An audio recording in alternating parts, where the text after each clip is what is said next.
all-women Evolution event, July 13th in Atlanta. First time since 2018. Meanwhile, across the street at Mercedes-Benz is a Beyoncé concert. Somebody didn't think that very well. And it was rumors that the women didn't know about this event until they posted it on social media. So they found out just like the rest of us. I'm sure there's some women on that car would rather be at the Beyoncé concert.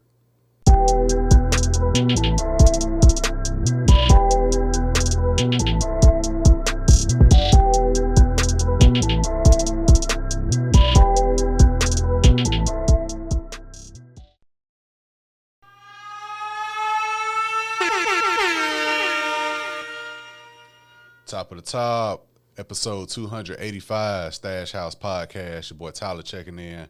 First time listeners, thank y'all for tuning in. If you tune in weekly, salute, or there's just an episode, saw some topics you may want to hear about, thank you for tuning in as well. Podcast available on all streaming platforms, Apple Podcasts, Spotify, YouTube. Subscribe to the YouTube page. Also hit that like button as well. Also subscribe to your preferred audio platform. Tell a friend to tell another friend, check out this show. All love is greatly, greatly appreciated. A lot of things to talk about this week. First off, in the wrestling world, we got Money in the Bank going down this weekend. So, of course, I'll be giving my predictions, talk about some storylines with that. But first, in the wrestling world, I want to talk about the behind-the-scenes aspects going down, mainly in July. We got cross-programming with AEW and NXT, also Saturday Night Main Event. And the first time since 2018, they're having the Evolution event, the all-women's PLE, first time since 2018 in Atlanta at State Farm Arena. But next door at Mercedes-Benz will be the Beyoncé concert. So I want to talk about all the things going on behind the scenes, cancellation of WrestleMania in New Orleans. So talk about that. And then I'm going to end the episode off in the music world. New Clipse album announced for next month. Also new music for Rome Streetz, Conductor Williams, Les. So sit back, relax, and enjoy. A lot of things to talk about. New episode, Stash House Podcast. Let's get to it. So like I said, to start things off, I want to talk about some behind-the-scenes news going on in wrestling. And really not behind the scenes no more. It's kind of out in the open, and everybody been digesting it. Mainly happening the weekend of July 12th. The weekend of July 12th, AEW is having their event All In Texas. They're going to be counter-promoted once again by NXT, who's having their Great American Bash event in Atlanta at Center Stage. Then later that night at State Farm Arena, another Saturday Night Main Event episode is going down. Which, by the way, has, at this point, in my opinion, Cody Rhodes returned at the last one, but overall, it's probably above Velocity from back in the day, but it still is not Sunday Night Heat. Like, I didn't grow up in the era of Saturday Night Main Event coming on regularly. Like, from my middle school days till now, it's been like this retro vibe, too. I know they had it before WrestleMania 22. I remember because Shawn Michaels, I think he fought Shane McMahon, Spirit Squad, leading up to the Vince McMahon match at WrestleMania 22. I remember that, but I didn't grow up off Saturday Night Main Event. I grew up, it was Sunday Night Heat and Velocity. You know what I'm saying? But Sunday Night Heat had me amped up for the pay-per-view. Even though I wasn't ordering the pay-per-view, because that's what I was doing my notes, AEW still have pay-per-views. I'm not sure they're streaming the pay-per-views on Max or not, but just to see live on pay-per-view brings me that nostalgic feel. So I always salute, even though, like I said, I'm not paying $50 for a 13-match card, salute, but that's what you got Instagram, Twitter for. If I get deeply invested, maybe, but, we'll see how that goes. But they're kind of promoting once again.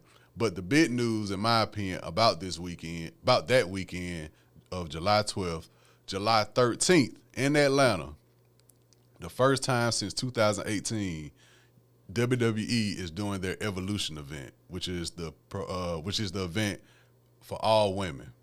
First time since 2018, but sadly, and I say sadly because I do think it's going to affect that card and everything. Sadly, that same night, right across the street at Mercedes-Benz Stadium, is the Beyoncé concert.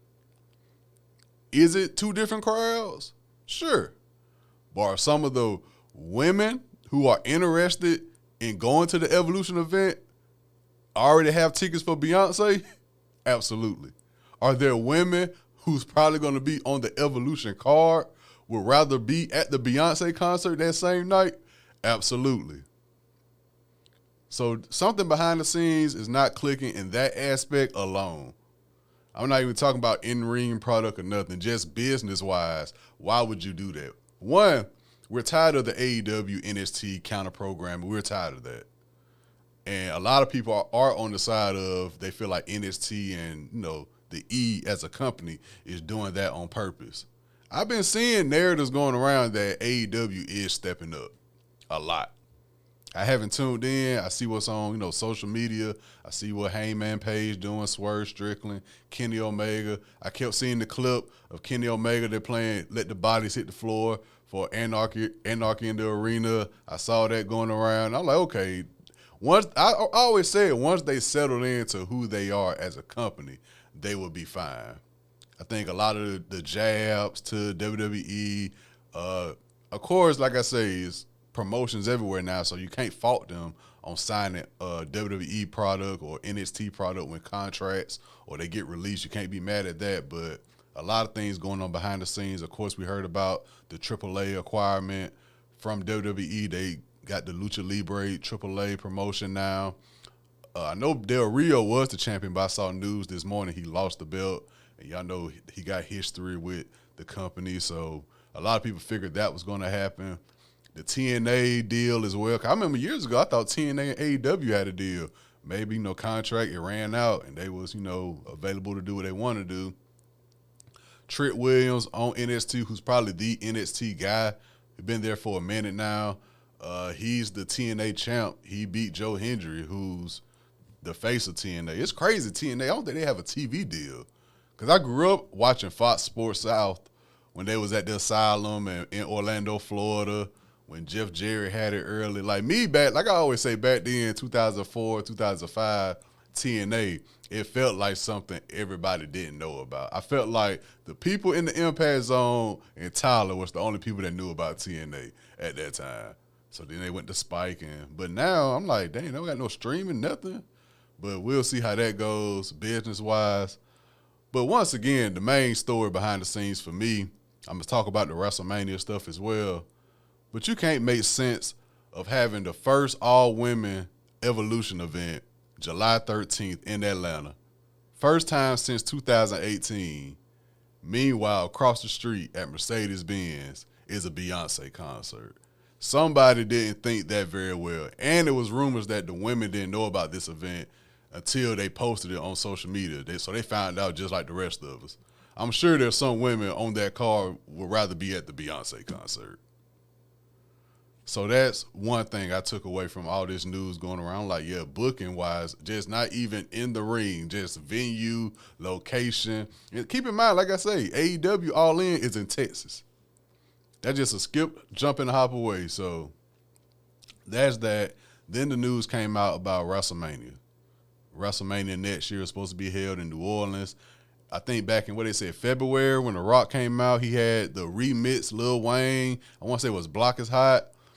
Remix to announce WrestleMania next year in New Orleans. Once again, me and my group chat, we instantly, okay, New Orleans we can do. Vegas, like I saw some people who went, and then it wasn't even the Vegas aspect. That's, if you tell me right now, Tyler, WrestleMania in Vegas, 420 weekend, what you want to do, we can make something shake. But leading up to it, I kept saying the leading up to it, the card was just disrespectful. It's one thing, it's like, okay, Vegas, that's a go. WrestleMania, that's a go. Now you got to make the card make sense. And, of course, everybody knows this past WrestleMania wasn't the best. And the way it ended was trash. But, nonetheless, they canceled WrestleMania in New Orleans. They saying they had a higher bidder for the location, which I never heard. I always thought it was a lock-in. By the time WrestleMania start, we'll know at least, if not before, maybe a week or two afterwards, where's the next WrestleMania is going to be. I never heard of locations changing after already being announced due to a higher bidder. And a lot of people think it's going to be overseas. A lot of people think it's going to be overseas. I know within the past few years, since they had PLEs in Puerto Rico, we saw the Bad Bunny, the excitement of the crowd when Bad Bunny came out. the crowds in Italy with AJ Styles and Randy Orton, Cody Rhodes, just the excitement, just like in hip-hop. They always said in hip hop, it's different when they go overseas and do these festivals, and the energy is different from America. You know what I'm saying? In most places in America, they're sitting there looking at you on stage. Meanwhile, overseas, they're doing the mosh pit. They got the chants going on. Women hopping on somebody's shoulders and, you know what I'm saying, waving at the person on stage. They flashing in the crowd. It's just different overseas. And we've seen that in the wrestling world within the past few years from both AEW and WWE. We've been seeing it. So I can't be mad at that if you're going to tell me at least the crowd energy is going to be there, because within the past few WrestleMania, I know last year in Philly, there was like the first night was extremely cold. The energy wasn't there. We've seen it with SmackDown and Raw. Just the energy from the crowd is not there. And I'm like, well, shit, look at the prices they paying for these tickets. They probably like, shit, already on top of the tickets I done bought, we at this city, we got to enjoy ourselves for the weekend. We probably burnt out because you're trying to do everything that's going on that weekend. So by the time you get to the event, you probably burnt out. Just a lot going on, but I was looking forward to WrestleMania in New Orleans. I'm mad that it's been canceled. I know they said it's going to be another PLE. I thought I saw SummerSlam, but from the research I've seen, wasn't no official announcement. I want to say it was SummerSlam Triple H announced, but don't quote me on that. But they said they will make it up to the city of New Orleans. So we'll see how it goes. A lot of things going on behind the scenes. I'm not even talking about the in-ring product. You know what I'm saying? A lot of things in-ring I want to talk about with Money in the Bank, but overall, the business, TKO that was announced a few years ago, a lot of people feel like we're seeing the effects of that now taking place. We saw with The Rock last year, and now we're seeing behind the scenes. It's a lot of quotes I've been seeing that as a wrestling fan do have me kind of worried. Not to, like I say, once again, not to even mention the product, just the business aspect of things. It's very intriguing to watch. So now let's move along. Let's talk about the Money in the Bank event going down this weekend. I will be tuned in, and I'm intrigued to see how it play out. That's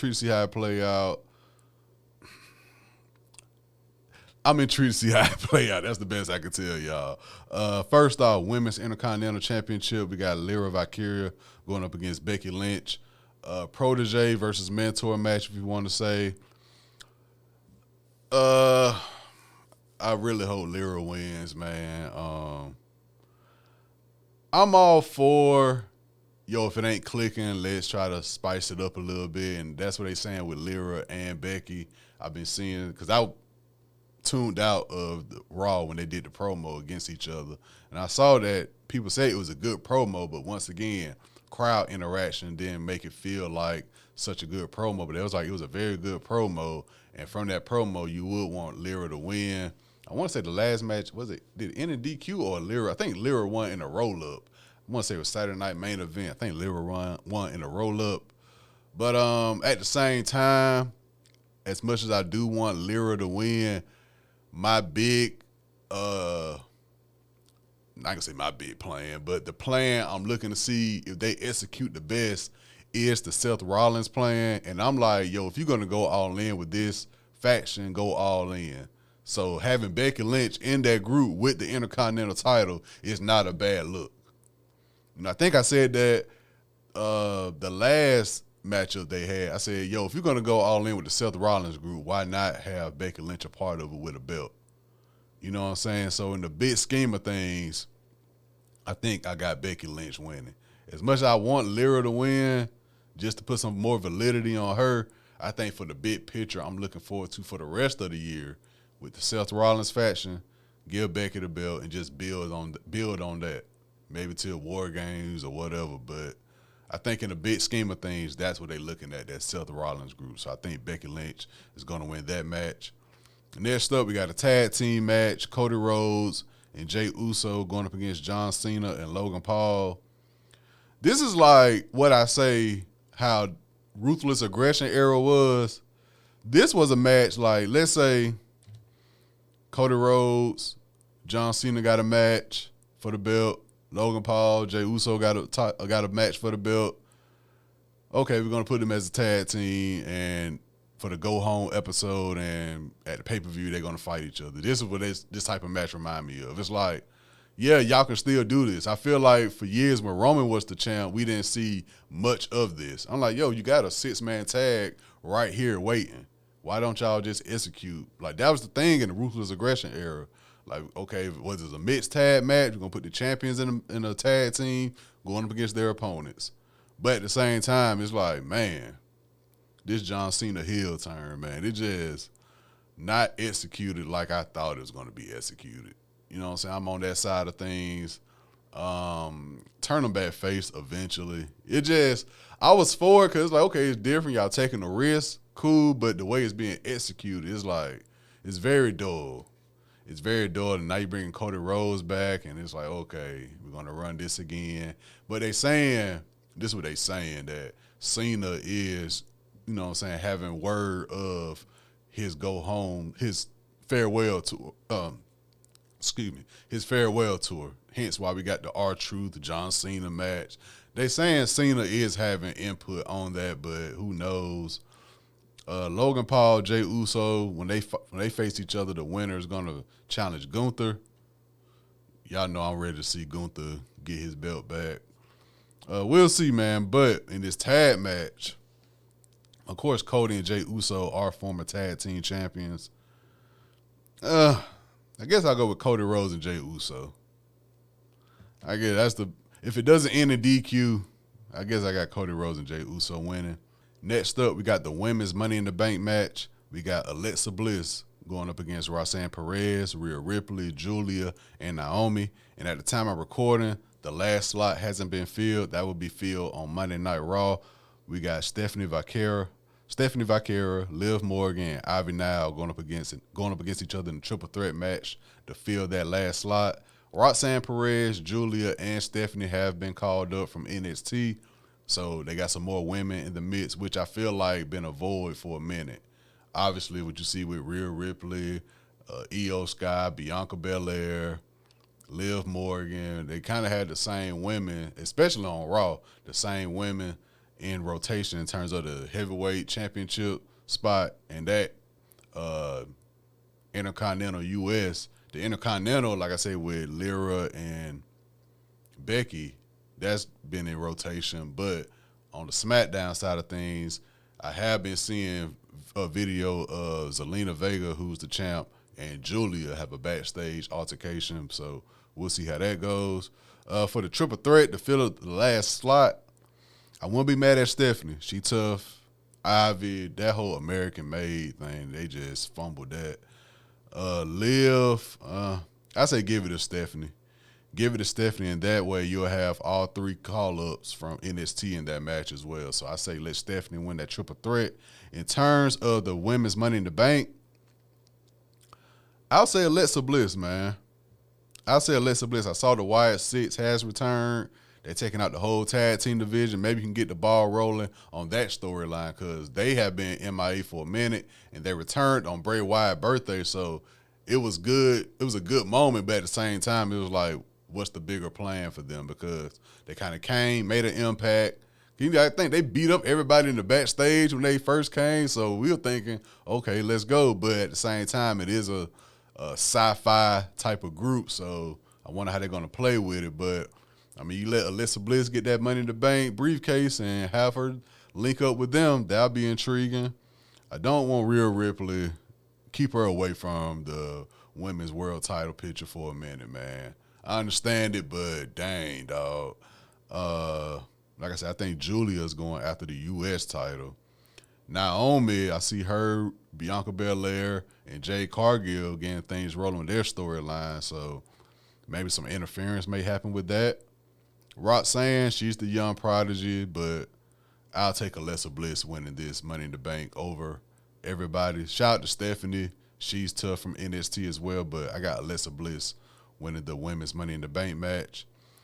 And lastly, for the men's Money in the Bank match, we got Solo Sikoa going up against LA Knight, Penta, Seth Rollins, Andrade, and that last slot has to be filled, and that will be filled. Let me get it real quick. That will be filled on Raw as well. We got a triple threat match, CM Punk, AJ Styles, and El Grande Americano, which could just be Chad Gable. Man.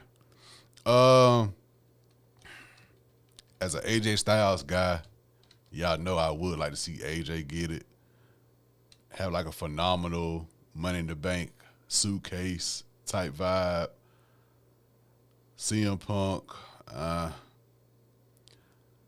wouldn't be mad at Chad Gable, though.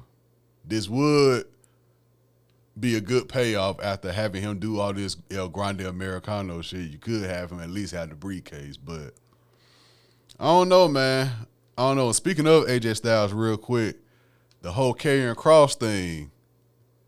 The whole Karrion Kross, Sami Zayn, AJ Styles, fans wanted Karrion Kross in this match. And once again, Karrion Kross, Carmelo Hayes, we've seen it with LA Knight, even though he was in the match but he lost. They're not listening to the fans, man.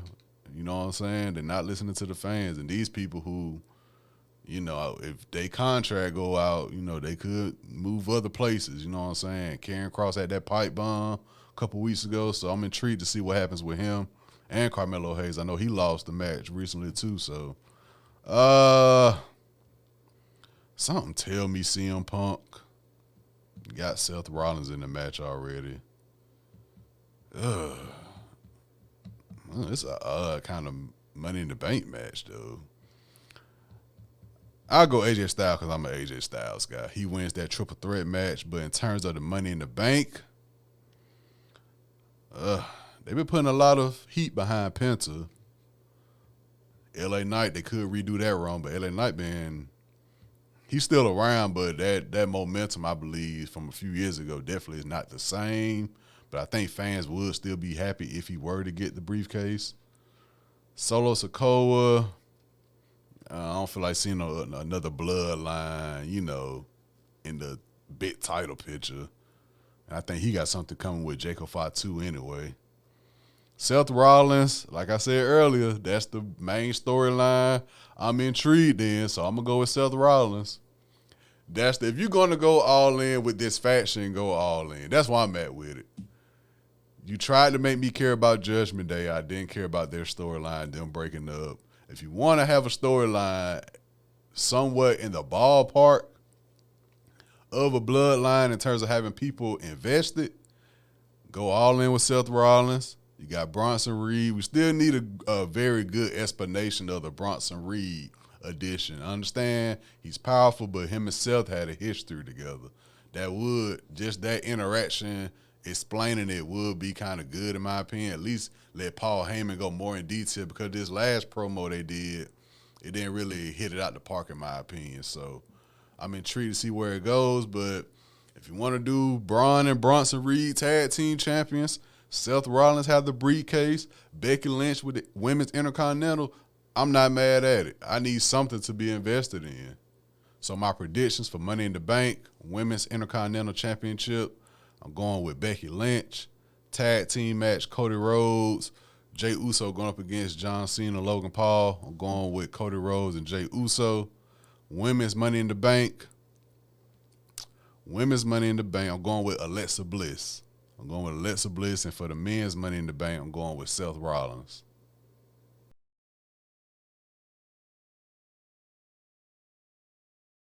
Now, before I talk about music, I do want to touch on the NBA Finals real quick. We do have our finals match set.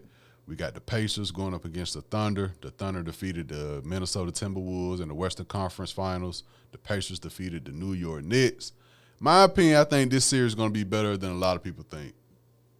Of course, again, that whole stigma, neither team is a big market team. I'm like, fam, if you're judging basketball on the market that they're in the finals, I understand the argument, but at the same time, man, you got to watch the game. We got the young guys, Tyrese Halliburton on Indiana, who was voted by his peers as the most overrated player. So what better way to shut your peers up by going out there and trying to defeat and maybe have a chance of defeating Oklahoma City, led by the league MVP, Shai Gilgeous-Alexander. That's a great storyline in my opinion. You got a guy who's voted most overrated going up against the league MVP. I don't give a damn if it's Indianapolis, Oklahoma City, Nebraska, Minnesota, wherever.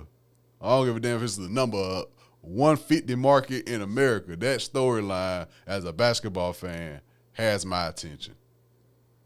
I got Oklahoma City in 6. I think it's going to be a great series. Yet again, but it makes the 8th year now, a new champion in the league, coming from a decade of super teams and rematches in the finals. I'm not mad at it. I'm not mad. A lot of things next season are going to change in terms of network broadcasting. We got NBC back in the mix. The NBA on TNT had their last show on TNT. They're going to ABC or ESPN. A lot of things are going to switch up in that world. So we'll see how it goes, but I got Oklahoma City in 6. Now, to end this episode, let's talk about some music. First off, we got the Clipse album. Well, Clipse album. It's not the Clipse. It's Clipse album announced. Let God Sort 'Em Out, being released on July 11th. They did release the single, Ace Trumpets, over the weekend.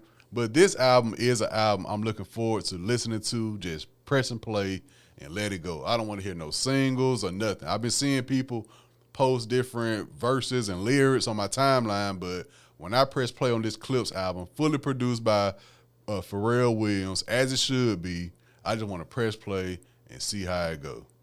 That's where I'm at with this Clipse album. I'm very interested. Back in the day, man, grinding aside, because that's the one everybody go to, of course, legendary at the school table with the pencil and on your desk in elementary school. That's that era I grew up in. Grinding is 101.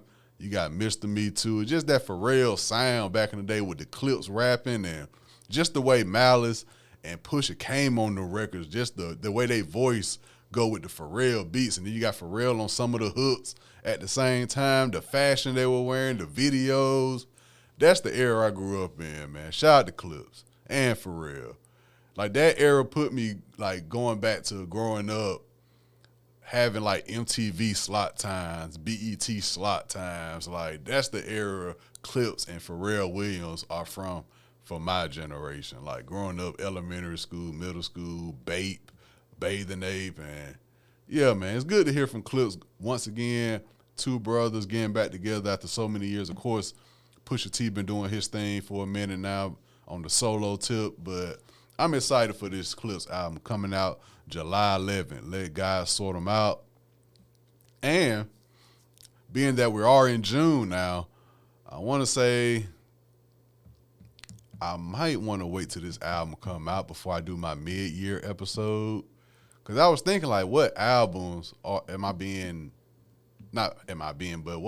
albums have I been having in rotation throughout the year the most?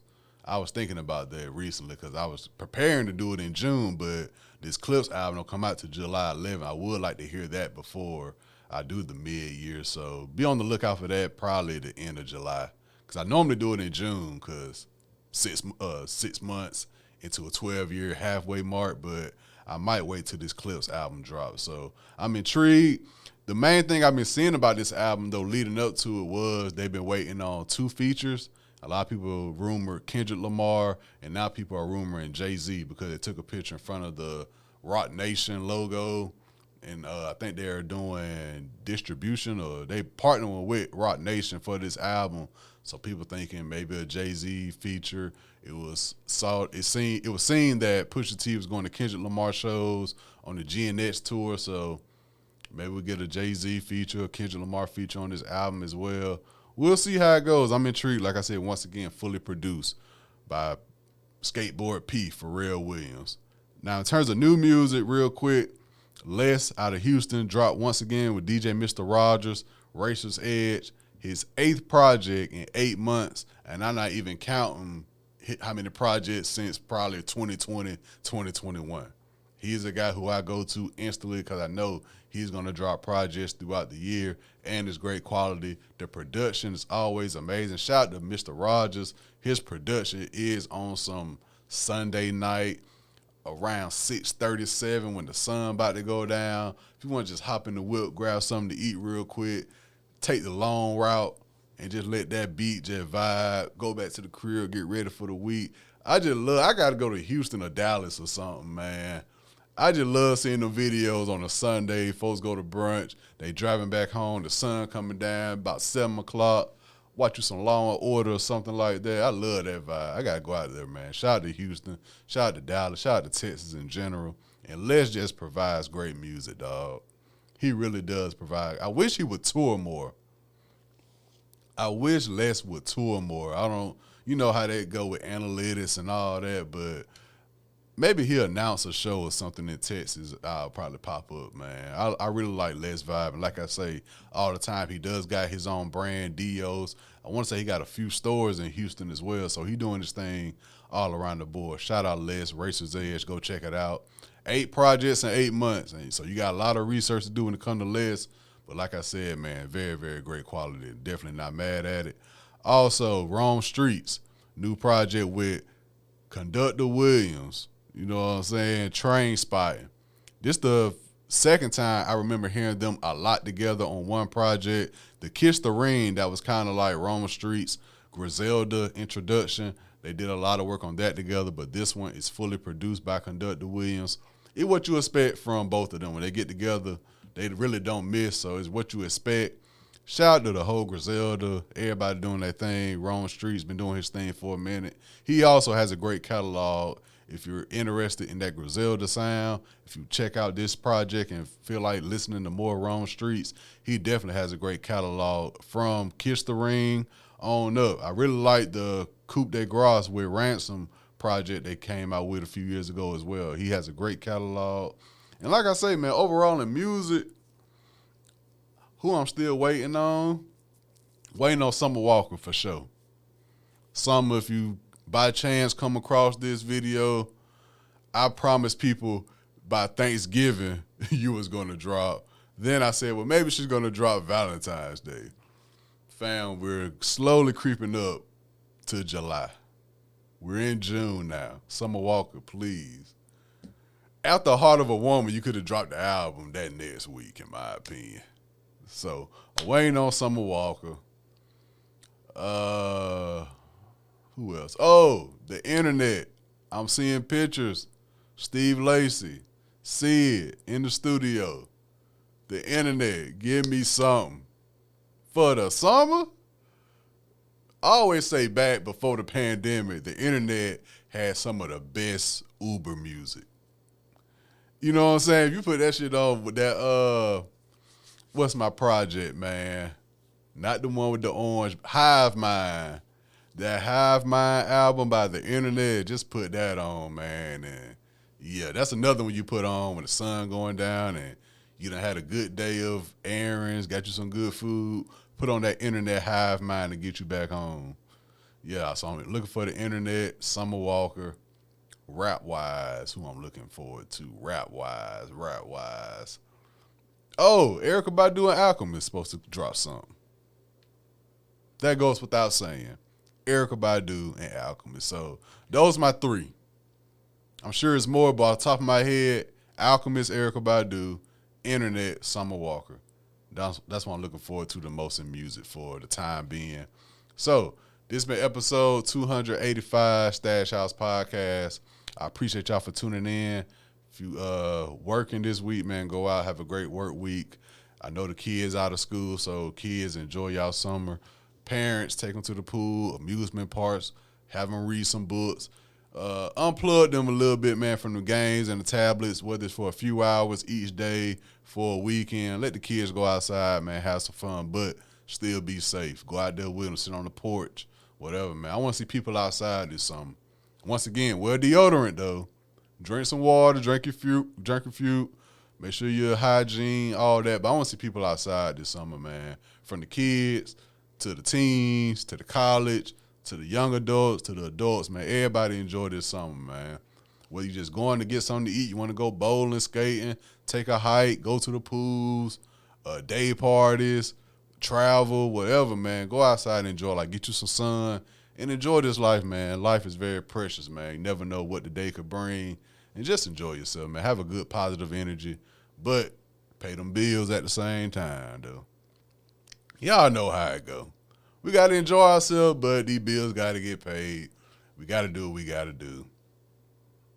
Welcome to America, man. So y'all go out, have a great work week, stay safe, be mindful of y'all surroundings, man. Keep me in your prayers. I'll do the same for y'all. Salute.